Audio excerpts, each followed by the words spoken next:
One of the chapter एक हमारा है मशीन डिज़ाइन में, तो विल डील दैट। जिसे न्यूमेरिकल आता है सीधा उस पर, बट उसके लिए थ्योरी जरूरी है थोड़ी सी, जो जिसका बेसिक्स क्लियर हो जाए, और नेक्स्ट लेक्चर से न्यूमेरिकल हो जाएंगे। So we see that transmission shaft, the transmission shaft क्या बोलता है कि it usually refers to the rotating shaft. Just I present कर लेता हूँ।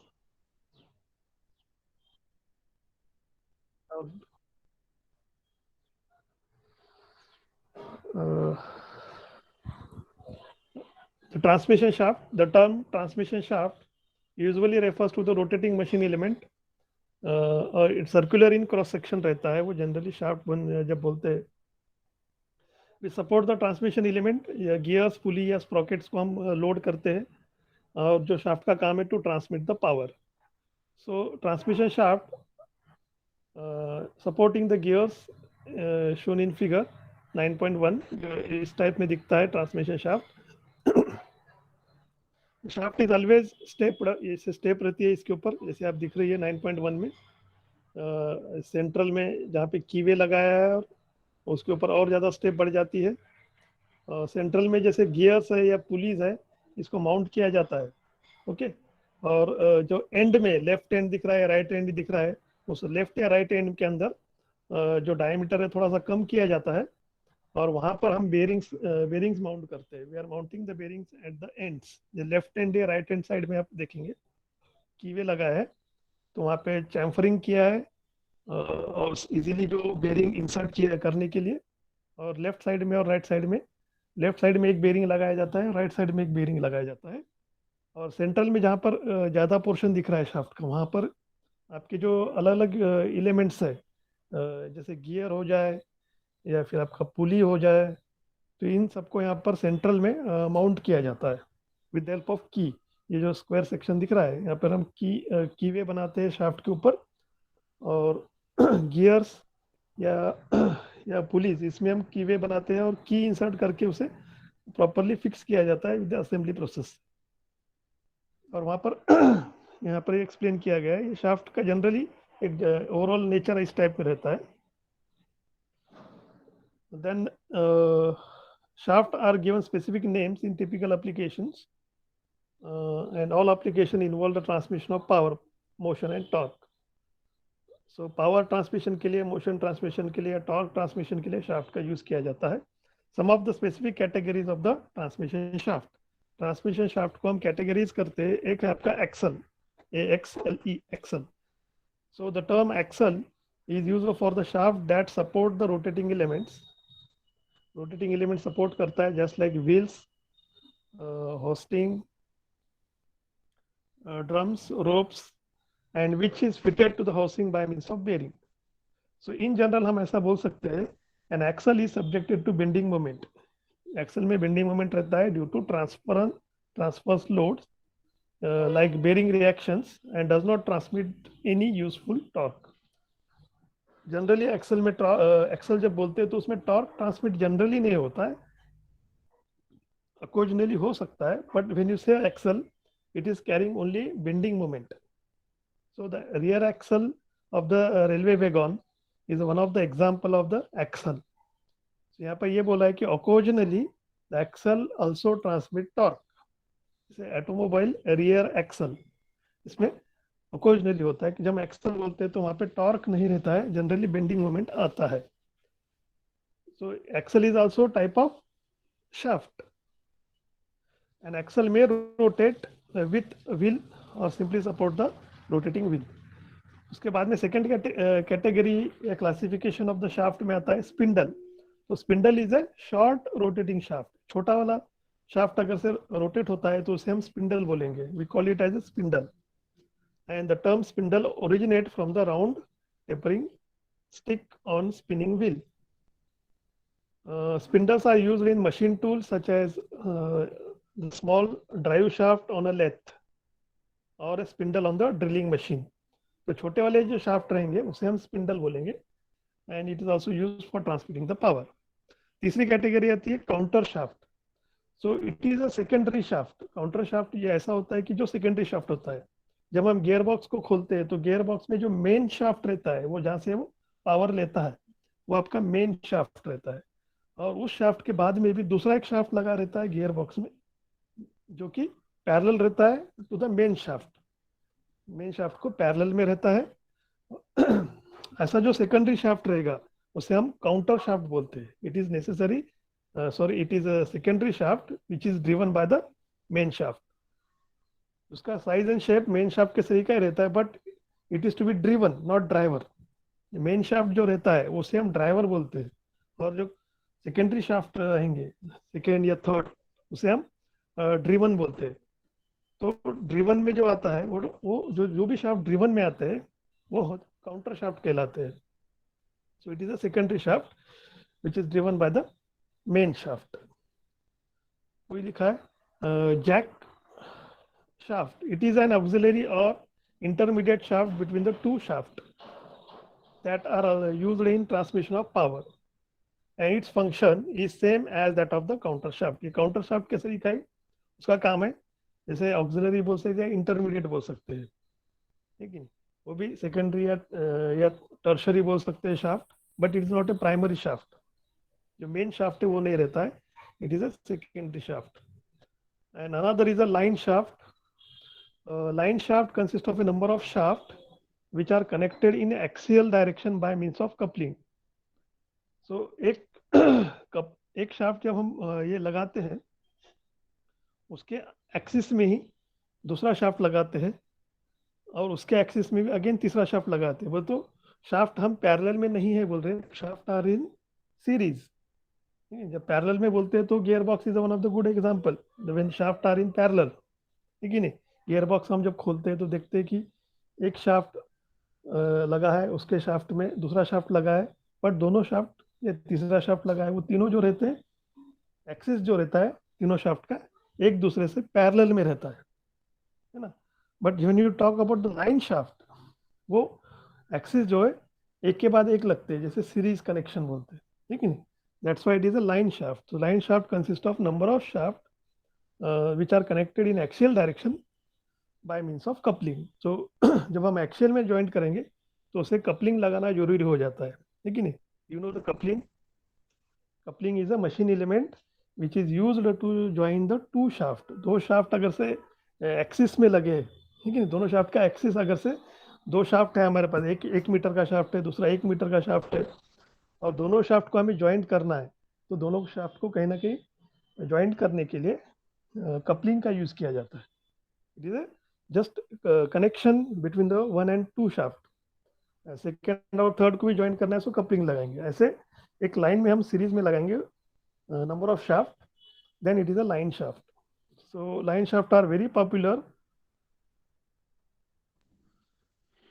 in workshop using group drives. So in group drive connection, a single electric motor drives the line shaft. एक motor से, एक ही मोटर से पूरे शाफ्ट को हम ड्राइव कर सकते हैं। And number of pulleys are mounted on the line shaft and power is transmitted to individual machine by the belt. So belt लगा के हम उसे मशीन को हमारी जो पावर है वो ट्रांसमिट कर सकते हैं। Therefore it is possible to drive a number of machines simultaneously by using single electric motor. एक ही इलेक्ट्रिक मोटर पे हम ये काम चला सकते हैं to transmit the power. ठीक है, इतना इम्पोर्टेंस नहीं है। Ordinary transmission shaft are made up of material. कौन से मटेरियल से शाफ्ट बने रहते हैं, that we discuss. The shaft are made of medium carbon steel with the carbon content from 0.15 to 0.40% carbon. तो 0.15 से लेके 0.4% कार्बन रहता है, उसको डेसिग्नेट किया जाता है 30C8 और 40C8, जैसे कि इसका depending upon percentage of carbon present in that material. 0.15 या 0.40 इनके बीच में उसका कार्बन परसेंटेज रहता है, इसलिए उसे 30C8 या 40C8 इन दोनों के बीच में कोई भी मटेरियल हम जैसे कार्बन मीडियम कार्बन स्टील का चॉइस कर सकते हैं for the shaft material, and these steels are commonly called machinery steel, अगर से हमें थोड़ा सा ज़्यादा स्ट्रेंथ चाहिए शाफ्ट में तो क्या करना चाहिए? So whether greater strength is required, अगर थोड़ी सी ज़्यादा स्ट्रेंथ चाहिए शाफ्ट में तो हाई कार्बन स्टील की तरफ हम जा सकते हैं, जिसका 45C8 से लेकर 50C8 का मटेरियल हम चॉइस कर सकते हैं। 45C8 से लेकर 50C8 ये मटेरियल हम चॉइस कर सकते हैं अगर से हमें थोड़ी सी स्ट्रेंथ ज़्यादा चाहिए तो। और थोड़ा सा करोजन रेजिस्टेंस वगैरह भी चाहिए तो हमें आगे जा सकते हैं अलॉय स्टील्स में। So alloy steels are employed and the alloy steels include the nickel chromium, molybdenum steel and the common grades of the alloy steels using this transmission shaft। ये आपको दिख रहा है 16 MN5 CR4, 40 CR4 M02, 16 Ni3 CR2। These are the various combination of alloy steels। You know alloy, जब दो material को हम combine करते हैं तो हमें अलॉय बनता है। We learn in the engineering metallurgy कि निकेल और क्रोमियम को जब मिक्स करेंगे तो निकेल क्रोमियम बनेगा, ठीक है। मैंगनीज और क्रोमियम को मिक्स करेंगे तो manganese chromium, that is the alloy steels. So alloy steels में स्पेशल प्रॉपर्टीज रहती है, करोजन रेजिस्टेंस या वियर रेजिस्टेंस प्रॉपर्टीज रहती है। तो उस केस में हम अगर से हमारे पास रिक्वायरमेंट है कि करोजन रेजिस्टेंस या वियर रेजिस्टेंस चाहिए तो हम उस टाइप का शाफ्ट का मटेरियल सिलेक्ट कर सकते हैं। So alloy steels are costly, because ये अलॉय स्टील की जब बात करेंगे तो थोड़ा सा महंगा गिरेगा आपको as compare to the plain carbon steel. Plain carbon steel में आप जाएंगे तो it is less costly, so alloy steel थोड़ा सा महंगा गिरेगा। However alloy steels have higher strength. Alloy steel की क्या प्रॉपर्टीज है? हायर स्ट्रेंथ है, हार्डनेस अच्छा है, टफनेस अच्छा है। ये प्रॉपर्टीज अगर से हमारे पास डिजायरेबल है तो हम वो मटेरियल सिलेक्ट करेंगे। High values of hardness and strength can be achieved for component with large section diameter. So alloy steels produce higher resistance to corrosion. मैं बोला था ना आपको, alloy steels are having the higher resistance to corrosion compare with the plain carbon steel. तभी जहाँ पर अगर से हमारा शाफ्ट अगर से कोरोजिव एनवायरनमेंट है या करोजन आने की पॉसिबिलिटी ज़्यादा है तो उस केस में हम अलॉय स्टील का मटेरियल सिलेक्ट करने की कोशिश करेंगे, वो करने का प्रेफर करेंगे as compare to plain carbon steel. Therefore, in some applications, these advantages justify the higher cost of alloy steel। अगर से हमारे पास हमें alloy steel का ही करोजन रेजिस्टेंस एनवायरनमेंट है तो हमारी जो हायर कॉस्ट है वो जस्टिफाई हो सकती है इन दैट केस। अदरवाइज हम प्लेन कार्बन स्टील से भी काम चला सकते हैं। Commercial shaft are made of low carbon steel से भी बने रहते हैं। उसकी मैन्युफैक्चरिंग प्रोसेस कैसी होती है? They are manufactured by hot rolling. Manufacturing process आपने पढ़े होंगे, जिसमें हॉट रोलिंग ऑपरेशन आपको याद होगा।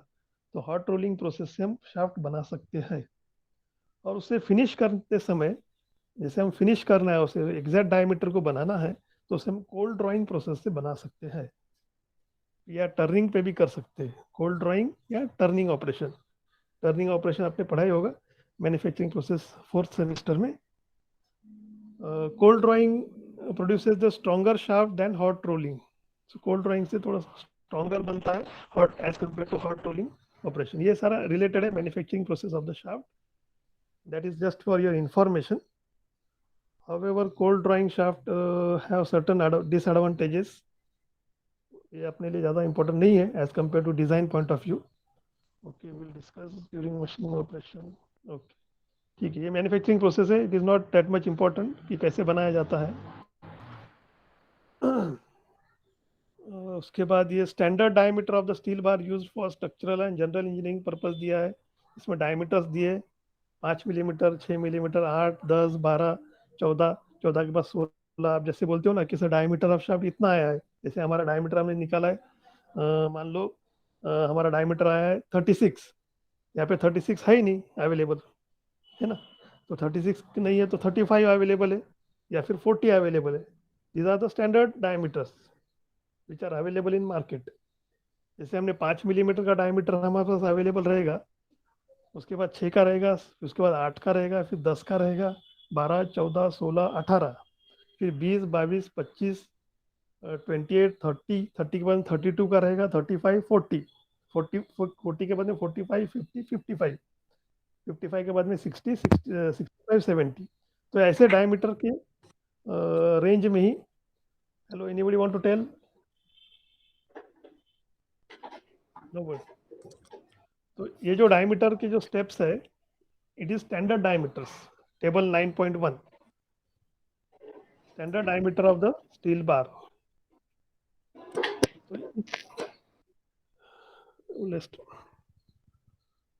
तो इस डायमीटर में ही, हमें शाफ्ट जो है मार्केट में अवेलेबल मिलेंगे। सो आपको अगर से आपका डायमीटर अगर से 45 आता है तो आपको 45 का मिल जाएगा, लेकिन 46 आता है तो आपको 50 का लेना पड़ेगा।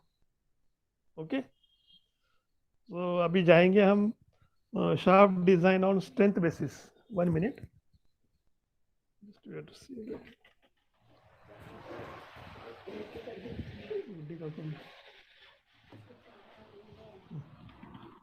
shaft design on strength basis. So our subject is related with the design. So we'll look at the design point of view. So transmission shaft are subjected to tensile force.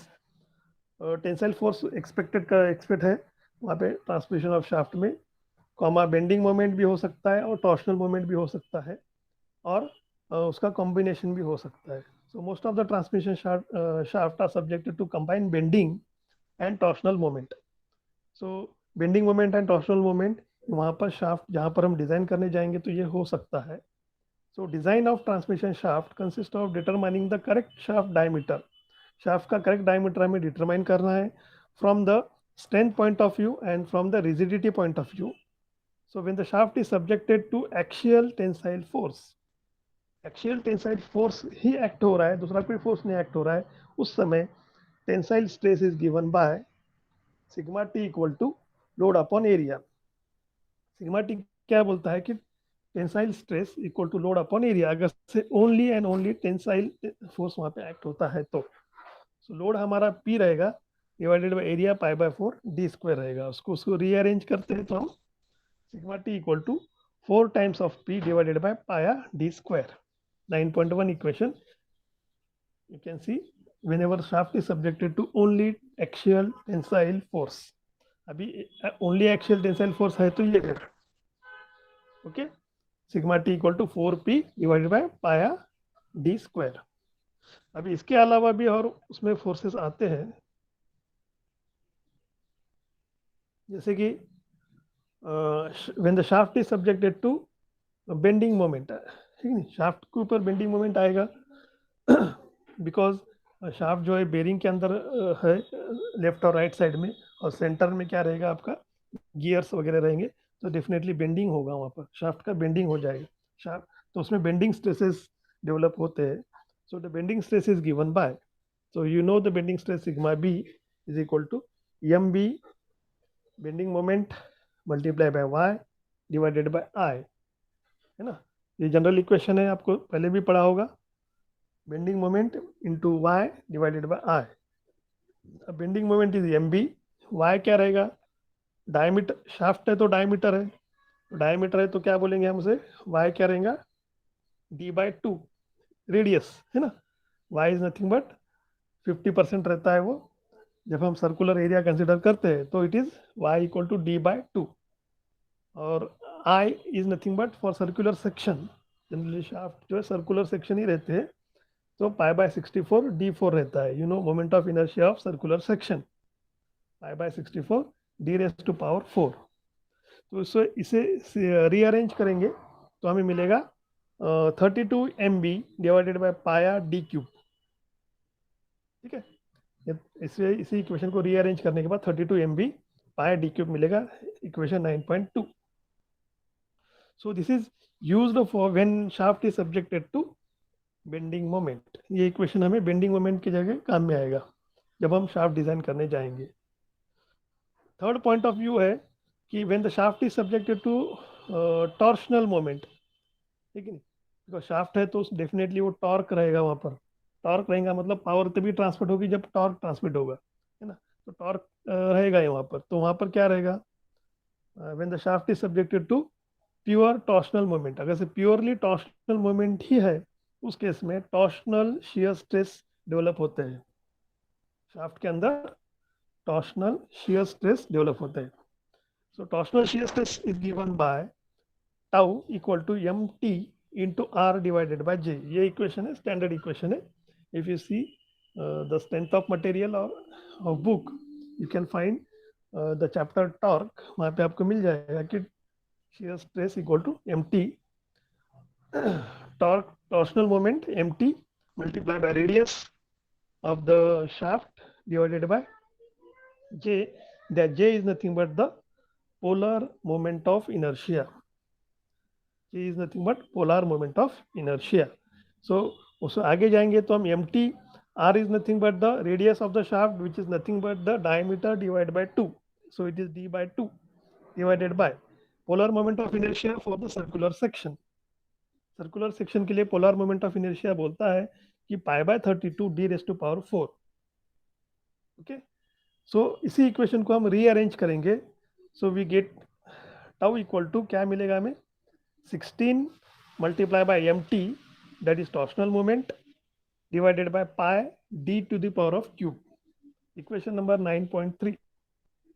so this is the equation used for design of the shaft considering the torsional moment, क्योंकि torsional moment भी act होगा।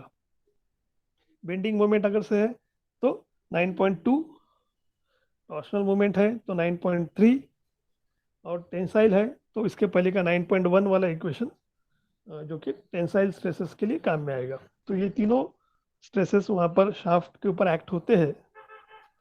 सो when the shaft is subjected to combine of load, combination of load, जैसे combination of load की हम बात करते हैं, ये तीनों स्ट्रेसेस एक ही साथ एक ही समय पे एक्ट हो सकते हैं। That is a combine load, combine of combination of loads. The principal stresses and the principal shear stresses are obtain by constructing the Mohr circle. तो प्रिंसिपल स्ट्रेसेस उसमें डेवलप होते हैं जब वो बेंडिंग मोमेंट और टॉर्शनल मोमेंट ये दोनों भी एक साथ वहाँ पर जब काम करते हैं तो उसमें प्रिंसिपल स्ट्रेसेस एक्ट होते हैं, और प्रिंसिपल स्ट्रेसेस और प्रिंसिपल शियर स्ट्रेसेस उसमें कंसिडर करना पड़ता है जब वो एक साथ एक्ट होते हैं। जैसे हम शाफ्ट का डिज़ाइन पढ़ेंगे तो हमारे पास टॉर्क से भी होता है और बेंडिंग मोमेंट भी होता है ना। तो दोनों अगर से एक हो रहे तो हमें क्या करना चाहिए, एक ही टॉर्क होगा या सिर्फ बेंडिंग मोमेंट होगा, ऐसा तो नहीं होगा। शाफ्ट में दोनों होंगे। तो दोनों होंगे तो हम जाएंगे मोर सर्कल की तरफ। The stresses are obtained by constructing the Mohr circle as shown in figure 9.2. The normal stress is denoted by sigma x. Normal stress जिसे हम बोलते हैं वो sigma x से डिनोट किया जाता है, while the shear stress denoted by tau. Shear stress tau से डिनोट किया जाता है। So we will consider the two cases calculating the values of sigma x. So you can see the value of sigma x along horizontal में दिखाया गया है square section में, और यहाँ पर शेयर स्ट्रेस टाउ दिखाया गया है। और हम जब will draw the 9.2 figure 9.2 Mohr circle, in that will have the shear stress shown OD, OD के जगह पर शेयर स्ट्रेस दिखाया गया है डायग्राम में मोर सर्कल में, और A B is also a shear stress, whereas OA is a sigma x, जिसमें sigma x की बात कर रहा हूँ, that is a normal stress sigma x है जो कि OA दिखाया जाता है। मोर डायग्राम में you can see the more circle, OA जो है sigma x वैल्यू है। So और OD and AB are the shear stresses values if you consider or remember the procedure for drawing the Mohr circle. So shear stress OD निकालना है हमें, फिर हमें ए B निकाल सकते हैं जो भी गिवन डेटा के हिसाब से। 1 मिनट।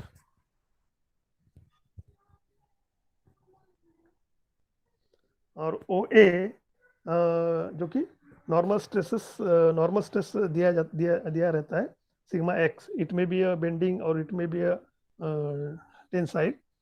सो उसको हम डिवाइड करते दो पार्ट में, तो sigma x divide by 2 that is O E, और sigma x divided by 2 that is E A.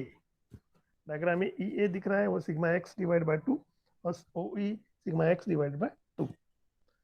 So O A निकाल लिया हमने, ओ डी निकाल लिया और ए बी निकाल लिया। So will join the line A and sorry B and D, B point और डी पॉइंट को हम ज्वाइन करेंगे with the help of straight line. So जहाँ पे हम ज्वाइन करेंगे, जहाँ ओ ए लाइन और ओ ए की हॉरिजॉन्टल लाइन बी डी के लाइन से क्रॉस होती है, वो पॉइंट मिलेगा आपको capital E, that is centre of the Mohr circle. तो centre of the Mohr circle जैसे निकलेगा तो हमें रेडियस लेना है ई बी, और ई बी का रेडियस लेके ई एज ए सेंटर हमें सर्कल निकालना पड़ेगा, that will be a Mohr circle. Okay, so उस मोर सर्कल में सिग्मा 1 बताया है। Sigma 1 is a distance between O and F. Sigma 1 देखते हो डायग्राम में, तो O F is a principal stress. O F जो रहता है डायग्राम में प्रिंसिपल स्ट्रेस है। so that will be calculated in your principal stress. Yes, you can see case 1 where shaft is subjected to a combination of axial force, bending moment and torsional moment अगर से है, तो उस case में sigma X क्या होता, equal to sigma T plus sigma B. जैसे tension में सिग्मा टी और बेंडिंग में सिग्मा बी, तो at that time sigma X equal to sigma T plus sigma B. Okay, just a minute, we can see the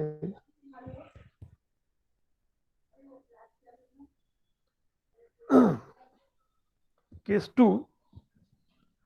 In this case, the shaft is subjected to a combination of bending and torsional moment without any axial force. Without any axial force अगर से consider है उसमें, तो उस case में bending और torsion होगा। At that time sigma X equal to sigma B लेंगे हम उस समय, and the values of sigma T sigma B from equation 9.4 and 9.5 are obtained from equation 9.1 and 9.2 respectively. तो सिग्मा बी और sigma T के values कहाँ से निकलेंगे, जो मैंने प्रीवियस इक्वेशन बताए हैं बेंडिंग स्ट्रेसेस के 9.1 और 9.2, वहाँ से निकलेंगे। सो यहाँ पे प्रोसीजर बताया गया है मोर सर्कल कैसे निकालना है। Mohr circle is constructed by the following steps, ये मैंने ऑलरेडी आपको बता चुका हूँ, है ना। 1, 2, 3 एंड 4 ये कैसे निकालना है ये मैं बता चुका हूँ, तो no need to explain it. The principal stress की हम बात कर रहे थे। Principal stress sigma 1 is given by sigma 1 equal to O F, है ना। ओ एफ मैंने बताया था कि डायग्राम में सिग्मा 1 है, तो O F is nothing but O E plus E F. Diagram में जाते हो तो O E, distance O E and E F दोनों को मिलाते हैं तो सिग्मा 1 बनता है। Okay, you can see the diagram, O E plus E F is nothing but sigma 1, sigma 1। तो वही यहाँ पर लिखा है O E plus E F equal to sigma 1। So O E will be as it is, E F is nothing but E B, जो कि diagram में लिख सकते हैं हम E F. You can see the EF and EB point. EF is the radius, EB is also radius. So we can replace EF by EB. So जैसे replace करते हैं, यहाँ पे सिग्मा 1 क्या बोलता है, ओ ई क्या बता रहा है, सी द डायग्राम अगेन। ओ ई क्या बता रहा है, सिग्मा एक्स बाय 2। तो वो वैल्यूज हम सिग्मा एक्स बाय 2 का वैल्यू ओ ई के जगह पर लिखेंगे। तो लेट्स सी कहाँ चला गया, let's note it.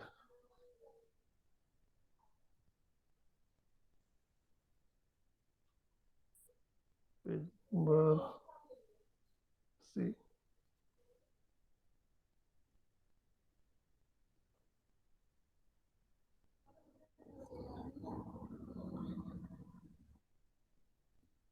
Let's see the page number कौन सा था वो।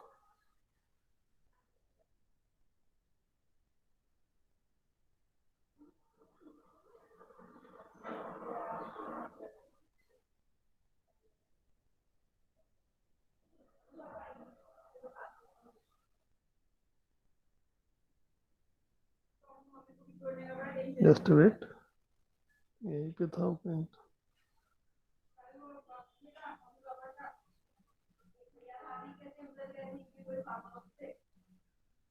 सो वेल्डेड जॉइंट बाद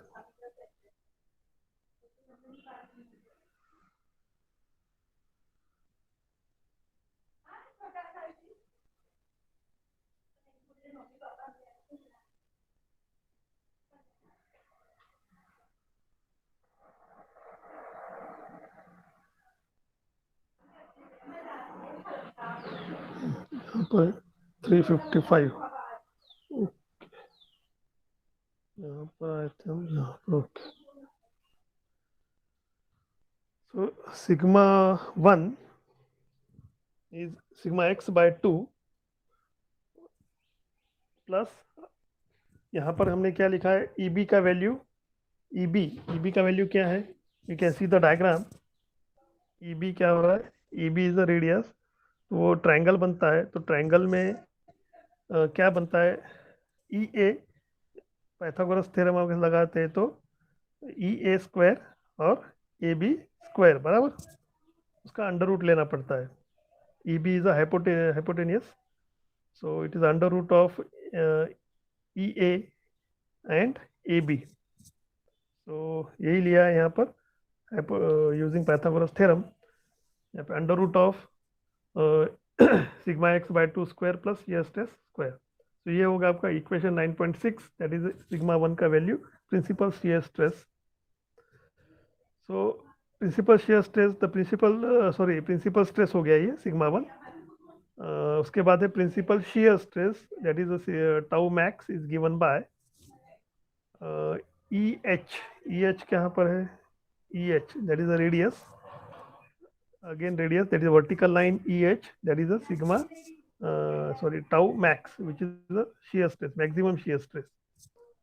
So maximum shear stress is EH equal to EB. So EH is equal to EB, that is the radius of the Mohr circle. EB क्या है, ये already हमने find out किया है ना। EB हमने फाइंड आउट किया है under root of sigma x upon 2 square plus shear stress square, ठीक है। सो ये इक्वेशन 9.7 हो गया टी मैक्स। सो इक्वेशन 9.1 से लेके 9.7 are the fundamental equation for the design of shaft. तो ये इक्वेशन हमें फंडामेंटल इक्वेशन है जो कि डिजाइन ऑफ शाफ्ट के लिए लगेंगे। However every time it is not necessary to use all this equation, सभी हर समय हमें ये इक्वेशन यूज करना ऐसा जरूरी नहीं है। For the design of shaft simple expression can be develop by combining the above equation, and the shaft can be designed on the basis of maximum principal stress theory or maximum shear stress theory. We will apply these theories to transmission of shaft subjected to combined bending and torsional moment. यहाँ पर maximum principal stress theory ये बोलता है कि the maximum principal stress is sigma 1 since the shaft is subjected to bending and torsional moment without axial force. sigma x हमने क्या बोला था, sigma x is nothing but sigma b which is 32 MB upon pi D cube. Equation हमने पहले design किया था bending stress का, वो हमें सिग्मा एक्स लिखना है उसे। उसके बाद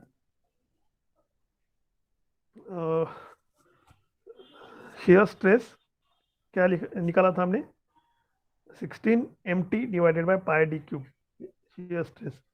So substituting the equation A and B in equation 9.6, so वो इक्वेशन हमें जो हमने निकाले है 9.6 में, वो इक्वेशन पुट अप करना है। जैसे वैल्यू ऑफ सिग्मा एक्स क्या है 32 MB upon pi D cube, और value of shear stress 16 MT by pi D cube, ये वैल्यूज हम रखते हैं। तो सिग्मा 1 क्या मिलता है हमें, 16 MB upon pi D cube plus under root of 16 MB upon pi D cube square plus 16 MT upon pi D cube square. तो ये इक्वेशन को हम सिंप्लीफाई करते हैं तो हमें क्या मिलता है, sigma 1 is equal to 16 upon pi D cube in bracket MB plus under root of MB square plus MT square, equation 9.8। तो ये इक्वेशन 9.8 हमारे लिए काम का है। while designing the shaft, जब हम shaft design के लिए जाएंगे तो 9.8 इक्वेशन को यूज़ करेंगे, जो कोई प्रिंसिपल मैक्सिमम प्रिंसिपल स्ट्रेस के हिसाब से डिज़ाइन कर सकते हैं हम, जिसमें सिग्मा 1 दिया रहेगा प्रॉब्लम में, और we have to calculate the diameter d, small d, by using this equation 9.8, considering the bending moment mb and considering the torsional moment mt, by using principal stress theory. उसके बाद में permissible values of maximum principal stress, ये तो हमें पता ही है, sigma 1 equal to SYT upon factor of safety. So 9.9 में sigma YT taken from the design data book divided by a factor of safety, you get the sigma 1 value. Putting that sigma 1 value here in equation 9.8, calculate the diameter d is the diameter of the shaft, हम निकाल सकते हैं. So 9.8 is the equation, you can note down that 9.8 equation is useful for designing the shaft. So 9.8 and 9.9 are used to determine the shaft diameter on the basis of principal stress theory. Principal stress theory के हिसाब से निकाल सकते हैं. अभी हम जाएंगे कि दूसरा है कि maximum shear stress theory. So हम मैक्सिमम शेयर स्ट्रेस थ्योरी में जाते हैं तो principal shear stress tau max, substituting the equation 1 sorry A and B in the equation 9.7. So tau max हम under root of 16 mb upon pi D cube square plus 16 mt divide by pi D cube square, ठीक है नहीं. ये कि हमारा equation 9.7 में हम put up करना है. 9.7 का इक्वेशन आप देखो, वहाँ पर हमें जो वैल्यूज है वो पुटअप किया है. जस्ट 9.7 के जाते हैं, देखो 9.7 में क्या है बोला है ये, ठीक है नहीं. 9.7 की sigma x upon 2 square plus shear stress square. तो यहाँ पे सिग्मा एक्स का वैल्यू पुटअप करना है और शेयर स्ट्रेस का वैल्यू पुटअप करना है. तो ये वैल्यू हम 9.7 में जब पुटअप करेंगे तो ये इक्वेशन में यहाँ पर आता है, ठीक है. तो ये वैल्यू जब आते हैं तो यहाँ पर हमें क्या मिलता है, maximum shear stress 16 divide by pi D cube, ये बाहर निकाल लेते हैं because it is common, under root of mb square plus mt square, equation 9.10. So this equation is also very important while designing the shaft. shaft design करते समय 9.10 equation भी important है, जो bending stresses और torsional shear stresses पे according to the maximum shear stress theory. Maximum shear stress equal to 16 upon pi d cube under root of mb square plus mt square. So 9.10, you must note down that 9.10 equation, which is useful for designing the shaft. According to maximum shear stress theory, sigma ys is equal to 0.5, sigma yt 9.11 standard equation है, and permissible values हम निकालेंगे. Sigma max equal to sys upon factor of safety, that is equal to 0.5 syt upon factor of safety 9.12. So यहाँ से हमें SYT design data book से लेना है, factor of safety design data book से लेना है, और टाउ मैक्सिमम का वैल्यू निकालना है. वो टाउ मैक्सिमम जब निकालेंगे वो हम यहाँ पर पुटअप करेंगे इक्वेशन नंबर 9.10 में. वो टाउ मैक्सिमम हमें लेना है और D का वैल्यू निकालना है इक्वेशन 9.10 से. वो जो रहेगा अकॉर्डिंग टू 1 मिनट, वो जो रहेगा आपका अकॉर्डिंग टू कौन सा theory, maximum shear stress theory. So दोनों थ्योरी हम यूज कर सकते हैं, ऐसा इसने बताया है. Equation 9.10 and 9.12 are used to determine the shaft diameter on the basis of maximum shear stress theory. So maximum shear stress theory is applicable to ductile materials since the shaft is made up of ductile material. Ductile material से ही shaft generally बने रहते हैं, तो हम maximum shear stress theory को use कर सकते हैं. So it is more logical to apply this theory to the shaft design rather than designing the shaft on the basis of principal stress theory. So principal stress theory जो है वो generally brittle material के लिए है और maximum shear stress theory, ये generally ductile material के लिए है। तो इसको हम depending upon the material will select it. तो ये इक्वेशन फिर से रीराइट किए गए हैं यहाँ पर, shear stress maximum and sigma 1। सो यहाँ पर हम जब जाते हैं तो अगेन हमें इक्विवेलेंट टॉर्शनल मोमेंट मिलता है, जो कि सेम इक्वेशन है। The expression under root of mb square plus mt square is called equivalent torsional moment. ये हमें निकालना पड़ता है, इसे हम इक्विवेलेंट टॉर्शनल मोमेंट बोलेंगे। The equivalent torsional moment is defined as a torsional moment which when acting alone will produce the same torsional shear stresses in the shaft under the combined action of bending moment and torsional moment. So combine जब रहेगा torsional moment और bending moment, उस समय हमें under root of M B square plus M T square को हम निकालेंगे और उससे कंबाइनली एक नाम दिया गया है, उसे टॉर्शनल इक्विवेलेंट टॉर्शनल मोमेंट, ठीक है नहीं।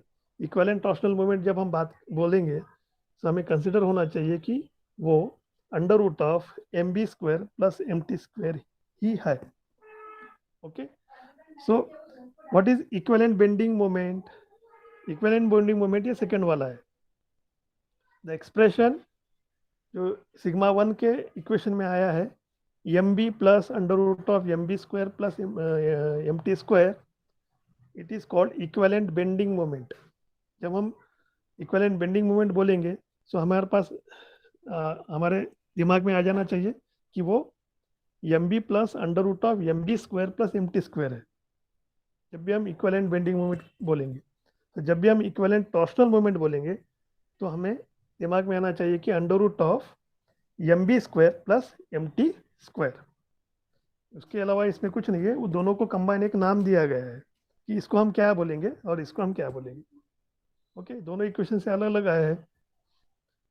So the concept of equivalent torsional moment is used in the design of shaft on the basis of maximum shear stress theory cause of failure, and the concept of equivalent bending moment is used in the design of shaft on the basis of maximum principal shear stress theories of failure.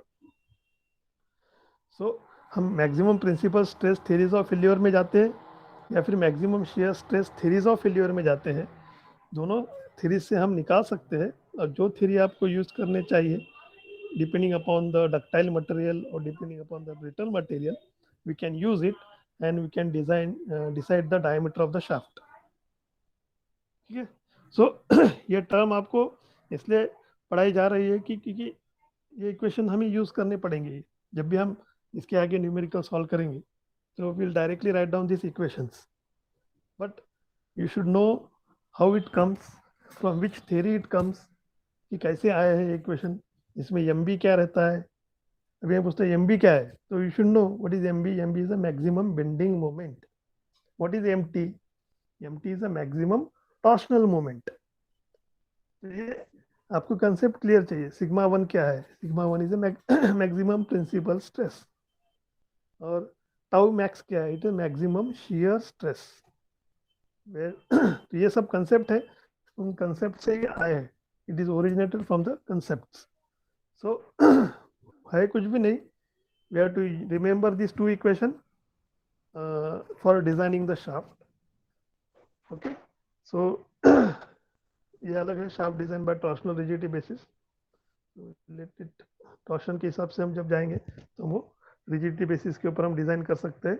और ASME code for shaft design भी है कि ASME code for shaft design, उसमें हमें कुछ factors consider करने पड़ते हैं, just like KB and KT factors, जो हमें प्रीवियस इक्वेशन जो हमने बनाए हैं, है ना, उसी इक्वेशन में हम KB और KT फैक्टर ऐड करते हैं, मल्टीप्लाई करते हैं, है ना, जिसे हम शॉक एंड फटीग फैक्टर कहलाते हैं। ये वो हमें मल्टीप्लाई करने पड़ते हैं। Let's see in the next class, देख सकते हैं, थोड़ा सा ज़्यादा है नहीं इसमें कुछ, वही इक्वेशन को मॉडिफाई किया है थोड़ा सा, KB और KT ये टर्म्स ऐड किए हैं। Equivalent shock and fatigue factor कुछ बोलते हैं उसे, है ना। So account of shock and fatigue factor in operating conditions according to ASME code. Let's see, ज़्यादा नहीं है थ्योरी है, बाद में देखते हैं उसे नेक्स्ट क्लास में। और न्यूमेरिकल भी देख सकते हैं। तो न्यूमेरिकल जो जनरली आता है आपको एग्जाम्पल 9.1 इस टाइप का न्यूमेरिकल एक्सपेक्टेड फ्रॉम यूनिवर्सिटी, जिसमें ए की जगह पर बेरिंग लगाया है, डी की जगह पर बेरिंग लगाया है, और बी बी देख सकते हो वहाँ पर एक पुली लगाई गई है, और सी यहाँ पर भी एक पुली लगाई गई है। और जब बेल्ट पुली लगाई है तो डेफिनेटली वहाँ पर बेल्ट रहेगा, तो बेल्ट का जो टेंशन है वो दिखाया गया है, वर्टिकली है और हॉरिजॉन्टली भी दिखाया गया है। और वो भी शाफ्ट के जो डिस्टेंसेस है कि बेरिंग का डिस्टेंस और पुली के डिस्टेंसेस 200 है, फिर दोनों पुलिस के बीच में 600 मिलीमीटर का डिस्टेंस है, और पुली सी और डी के बीच में 200 मिलीमीटर का डिस्टेंस है। जिनके डायमीटर ऑफ द पुली भी दिखाया है राइट हैंड साइड में। आप 500 मिलीमीटर का डायमीटर है बड़े वाले का, और छोटे वाले का 250 डायमीटर है। तो ये आपको गिवन डेटा रहता है जब भी आपका हम डिज़ाइन करेंगे आपका डायमीटर, तो उसके लिए हमें ये गिवन डेटा दिया रहता है, या गिवन वैल्यूज आपको शाफ्ट का डायग्राम है वो भी दिया रहेगा इन द प्रॉब्लम इटसेल्फ, है ना। तो आपको फिर एनालाइज करना पड़ता है, जैसे प्रोसीजर है उसकी। वर्टिकल प्लेन कंसिडर करेंगे, फोर्सेस कितने एक्ट हो रहे हैं वो डिज़ाइन करेंगे, बेंडिंग मोमेंट डायग्राम डिज़ाइन करेंगे, हॉरिजॉन्टल प्लेन कंसिडर करेंगे, फिर उसके फोर्सेस, उसका बेंडिंग मोमेंट, फिर रिजल्टेंट बेंडिंग मोमेंट डायग्राम निकालेंगे, और उसके हिसाब से हम फिर आगे जाएंगे डायमीटर डिज़ाइन के लिए। तो आगे आपको ये सब सारी चीज़ें लगेगी कि कैसे कैसे जाना है आगे। So today it is sufficient I think. Okay,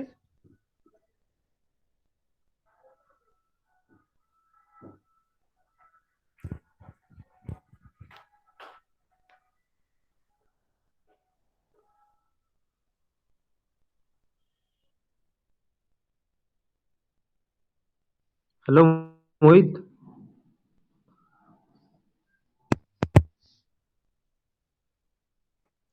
hello Mohit. हाँ बोलो। एडमिशन होगा क्या यहाँ पे गोंदिया में? हाँ। और रिसिप्ट ले लिए? नहीं, रिसिप्ट मिली नहीं है अभी। रिसिप्ट कुछ थोड़ा समय लगेगा कल बोले। कल देने वाला है शायद। पता नहीं, मैं तो अभी गोंदिया में हूँ नहीं भाई, तो मैं कल तो नहीं लूंगा, पर आने के बाद ले लूंगा। तो स्कॉलरशिप का फॉर्म वगैरह भर लिया? हाँ। और रिसिप्ट लग रही थी ना उसमें? नहीं, उसमें रिसिप्ट नहीं लग रही है अपने को। जब अपन ऑनलाइन जब ईबीसी का फॉर्म भरने साइबर कैफे जा रहे हैं ना, हाँ हाँ। तो वहां पे अपने को डेट बराबर डेट लिखनी है अपने को 26/8। हाँ मैंने डेट डाला पर वो एक्सेप्ट नहीं कर रहा है। वहाँ पे NA आ रहा है लिख के। तो तू कहाँ से करा रहा है ये चीज? CCS से। तो सीसीएस से जो हिमांशु भैया बैठे होंगे ना वहाँ पे। हाँ उन्होंने करके दिए। हाँ, तो तू भी ऐसे कर, मेरा तो हो गया वहीं से। और एक्सेप्ट किया क्या वहाँ पे? टू और मोर देन टू ट्रांज ये क्या बोलते हैं यार उसको? Two more more than two not applicable ऐसा लिख के आया है वहाँ पे। रिसिप्ट मांग रहा है वहाँ पे मेरे इसमें। तो डेट डाला मैंने। और वो PDF जो डालना हम्म। पड़ता है ना, इमेज वगैरह, तो रिसिप्ट की इमेज हाँ। डालना बोल रहा है।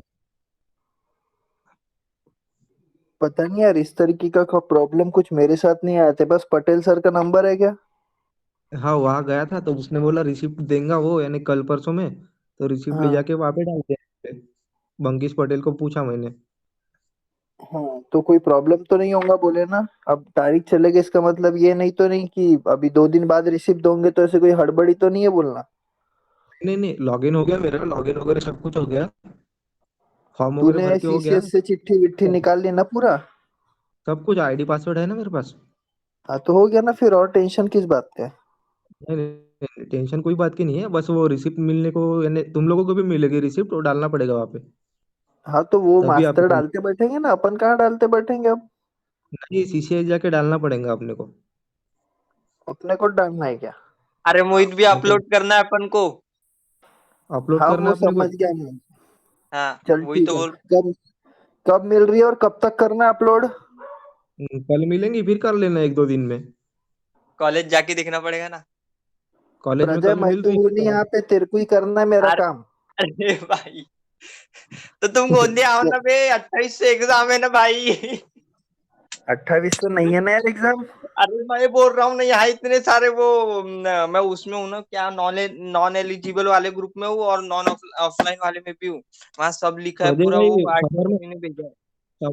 प्रजय भाई समर में भरा था क्या फॉर्म? हाँ हाँ हाँ, 2000 क्या 19। हाँ तभी अरे मेरा भरे थे। कोविड से तो 20 लिंक बंद हो गई थी मेरी, तो मैंने 20 बाद में में भरे डाला थे, था। 20 में, 20 20 में समर भरा में। था क्या? हाँ सर, मार्च में, मार्च 20 में। तो कोविड की वजह से मैंने तो अभी भरा था। कब? अगस्त अगस्त और के नहीं, बाद पर वहां पे ये भी लिखा है कि जो लोग अभी अभी भर रहे हैं वो मतलब एलिजिबल नहीं हो पाएंगे एग्जाम देने के लिए। हाँ क्या? ऐसा बोलते हैं हाँ। वो जो पहले वाले वही, जिन लोगों ने भरे वो उनको ही एक्सेप्ट करेंगे। ऐसा वहां लिखा था, पता नहीं होता है कि नहीं। कर लेंगे अभी वाला, वो बी देखते बैठेंगे। बी वालों की भी है क्या? बताया क्या? स्पेसिफाई किया क्या उसने? वहां बी वाला, ऐसा कुछ बी वाला नहीं लिखा है, पर 28 से एग्जाम होएगी। वहाँ बी का तो कुछ दिख ही नहीं रहा है। अरे अरे वही तो बी बोल रहा तो हूँ, छोड़ो ना 28 से यार। एग्जाम होंगी। अरे 28 से एग्जाम होंगी वो मैं वहाँ समझ बी गया। पर बैचलर ऑफ इंजीनियरिंग वाले जो है उनकी भी होने वाली है क्या? वो वहां नहीं लिखा था। अरे वही तो इम्पोर्टेंट है अपने वहाँ लिए। बी बाकी होंगी होंगी दुनिया की हो, उससे अपने को कोई मतलब नहीं, वहाँ अपनी बी हो का रही कुछ है। बी का वो देखो यार। डॉक्यूमेंट को सही बी से पढ़ और अरे किसी बी का कुछ मास्टर रोल को नहीं, वहाँ पकड़। दिख नहीं रहा है कुछ वो अरे उसमें। तो पांडे सर से बात करना पड़ेगा अब। प्रजय तू ही कर सकता है क्योंकि पांडे कल सर जाऊंगा ना मैं। तेरे को ही प्यार करेंगे। पता नहीं, नहीं, मिलना भी तो बात चाहिए ना। करते हैं, डायरेक्ट बात देख करते मामा, हैं, ऐसा कुछ प्रजय नहीं। मैं तो हाँ, प्रजय मैं फिलहाल अभी हूँ दिल्ली, और मैं कोशिश करूंगा कि मैं 27 के यानी 28 के पहले तक गोंदिया आ जाऊँ। Don't worry. अभी तो अभी फ्लाइट नहीं मिल रही कि अभी कुछ तो ऐसे अरे फ्लाइट टिकट मिल बुक रही ना करो ना, बेटा, टिकट। पर फ्लाइट के अभी टिकट के खर्चे बहुत है ना, और ऊपर से मेरे को यहाँ से महाराष्ट्र में आना पड़ेगा ना, तो वहां पे मेरे को कोविड का सर्टिफिकेट भी बनाना है, कोविड नेगेटिव का, 72 घंटे के पहले का। तो वो सब चीजों में थोड़ा सा अटक जाऊंगा। बस अगर प्रजय वो स्कॉलरशिप वाला कुछ हुआ ना कि रिसिप्ट लेके अपलोड करना है, तो भाई करोड़ों की प्रॉपर्टी लिख दूंगा मैं तेरे नाम। ये छोटा काम भी कर देना मेरा। या कर दूंगा, कर दूंगा। ये करोड़ों करोड़ों क्या बोल रहे हो? बाकी वो अपना वैसे क्या पटेल सर का नंबर अगर है, मैं उनको कांटेक्ट करके बोल दूंगा, तो तेरे को हैंड ओवर कर देंगे अगर तू बंकेश गया तो। पटेल, बंकेश पटेल ना। हाँ हाँ हाँ। हाँ, मुझे बंकिम भाई। पटेल। तो रिसिप्ट वही। मिलेंगी तो मेरे को बताना। हाँ हाँ, हाँ रिसीव ठीक। कल देने वाला है, अरे मैं बड़ा कॉल किया था चिढ़ते क्या सर उनका यार, सर। वो उनसे बात करने की इच्छा नहीं होती, बहुत चिल्लाते वो मनमानी। अरे अरे वो सुनना, देख लेंगे तो रिसिप्ट के अपन लिए प्यार मैं से बात करेंगे। और कोई रिसिप्ट के लिए जरूरी कॉल नहीं कि किया था। कल की कल ही रिसिप्ट भरे, वो रिसिप्ट कभी भी अटैच कर सकते हैं अपन, कोई चिंता नहीं है उसमें। अपन ने डेट डाल दिया ना, बस बात खत्म। हाँ, वो भी बात तो है। हम्म। ठीक है ना। प्रजय कल आएगा बाकी क्या वो तू? बाकी वो पेन और पेपर के आ डॉक्यूमेंट से जाऊंगा ना, नागपुर कल भी जाके। आ जाऊंगा। मैं तो सोच रहा हूँ आज भी आ जाऊँ, आज भी चले जाऊँ। मुझे जाने की इच्छा हो रही है, अब देख कॉलेज जाके देखना ही पड़ेगा। आज नहीं, कल आना ना, कल मैं भी आऊंगा। कल कितने बजे? ऑनलाइन कल आ जा। क्लास के बाद? ऑनलाइन क्लास के बाद जाएंगे क्या, 11-12 बजे? हाँ मैसेज डाल देना एक, मैं निकल गया करके, मैं भी आ जाऊंगा फिर। हाँ हाँ, ठीक है ना। हाँ। भाई तुम कल उस दोनों रिसिप्ट के निकलना। लिए। मैं भी दिल्ली से निकलता हूँ, पहुंचता हूँ, तब तक मेरे को थोड़ा अपडेटेड रखना भाई। थोड़ी सी भी यानी नजर हटी तो नहीं नहीं, दुर्घटना घटी, कोरोना जैसा किस्सा। मैं बताते रहूंगा, मैं बताते रहूंगा, टेंशन मत लो। और फुल बिल्कुल हंड्रेड बिल्कुल। परसेंट से बी के पेपर तो नहीं होने वाले भाई, क्योंकि ये समर विंटर का लोचा है अपना, पता है।